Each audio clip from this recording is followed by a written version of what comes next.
Ora bem, já vimos que o sketch pode estar em muitas coisas, pode estar em muitos planos, portanto pode dar um plano muito genérico, escolhe qualquer, e quando os planos que nós temos, os coordenados, as faces dos objetos não nos interessa, podemos criar então um sketch numa geometria de referência. Isto é um exemplo de que eu estou a criar um sketch que é, digamos, paralelo ao top plane, portanto é um plano paralelo ao top, mas que tem uma distância bem definida de 100 mm para cima desse top plane.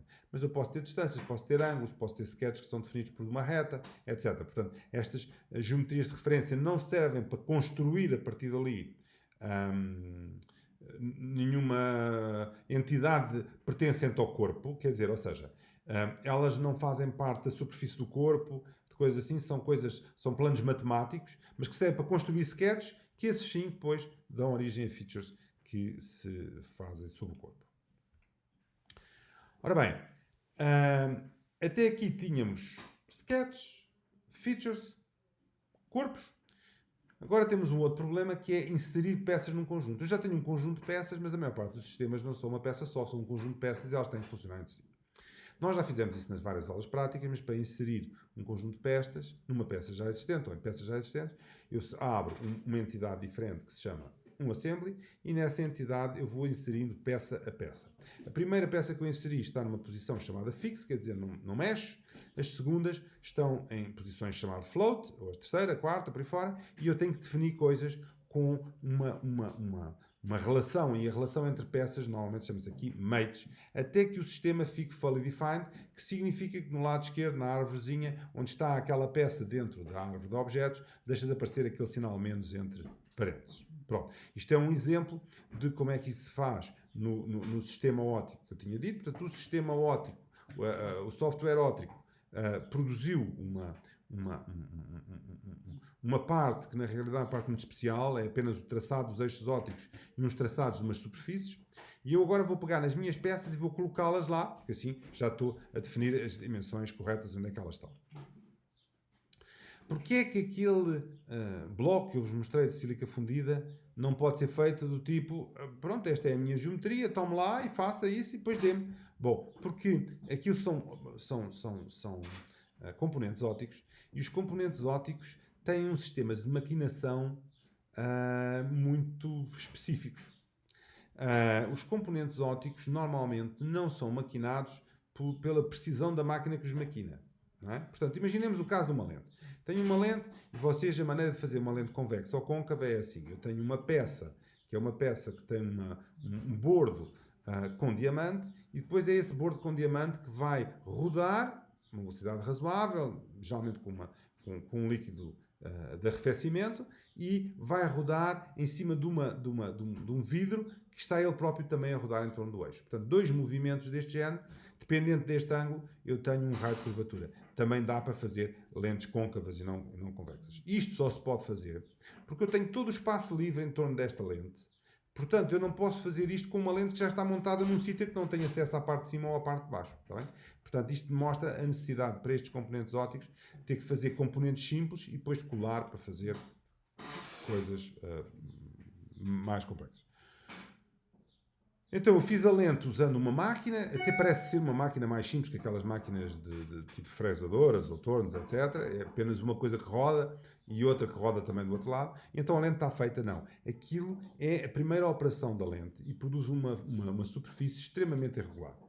E aquela superfície extremamente irregular depois tem que ser desbastada e polida. Ora bem, e este desbastado como é que é? Estamos a falar de coisas que têm tipicamente, para ter uma qualidade óptica razoável, lambda sobre 10. Lambda é o comprimento da onda da luz, 500 nanômetros, lambda sobre 10 são 50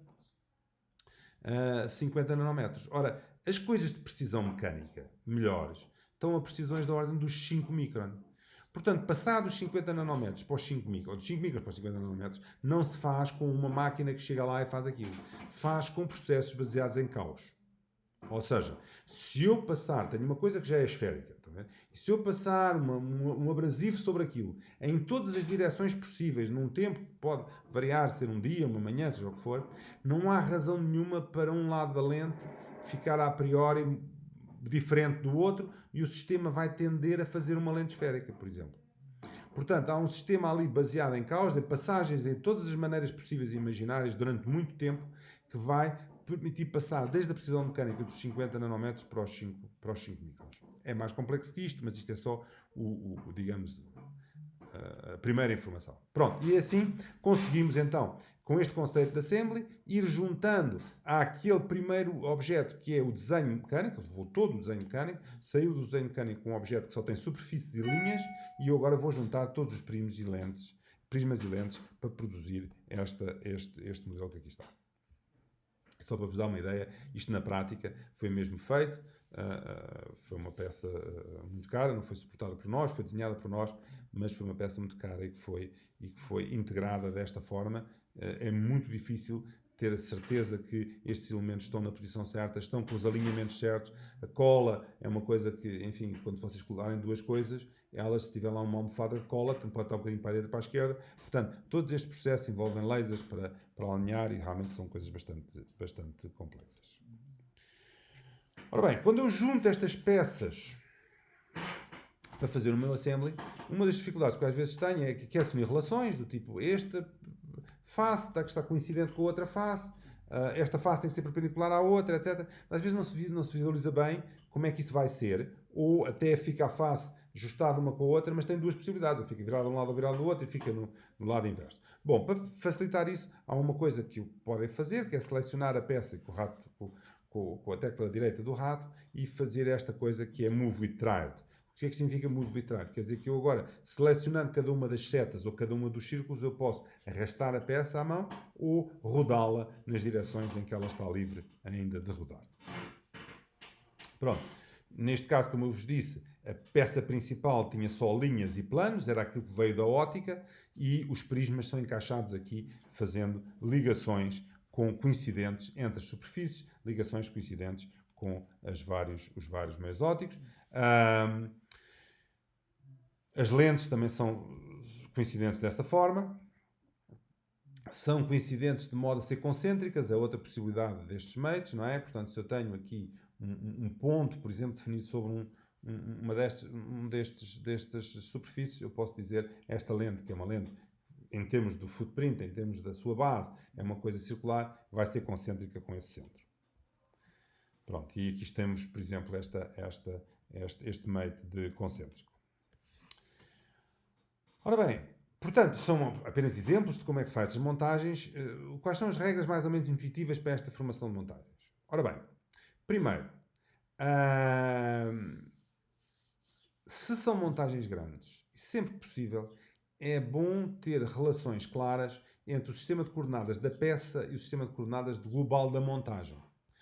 Em particular, algumas vezes também se usa o seguinte, que é, em vez de eu dizer esta peça toca nesta, eu digo esta peça está definida como uma origem que é esta peça está definida como uma origem que é outra, e eu já ponho as duas origens nas duas peças, de maneira que se as duas origens coincidirem, e quando as duas origens coincidirem, a gente tem lá uma opção que quer dizer, e os eixos também, e quando as duas origens coincidem, os dois eixos também, as duas peças estão no sítio certo.